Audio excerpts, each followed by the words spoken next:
അവസാനത്തെ അടവുമായി PV അൻവർ 2 ദിവസത്തിനകം തൃണമൂലിനെ മുന്നണിയിലെടുത്തില്ലെങ്കിൽ മത്സരിക്കും. പോയാൽ പോകട്ടെ, വഴങ്ങേണ്ടെന്ന് കോൺഗ്രസിലും ധാരണ.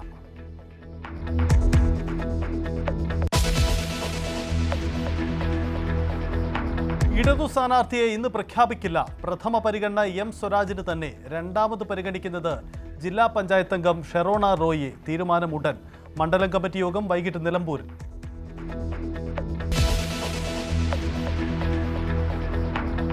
കനത്ത മഴയിൽ പരക്കെ നാശനഷ്ടം. പാലക്കാട് തേങ്കുറിശ്ശിയിൽ മീൻ പിടിക്കാനിറങ്ങിയ ആൾ ഒഴുക്കിൽപ്പെട്ട് മരിച്ചു.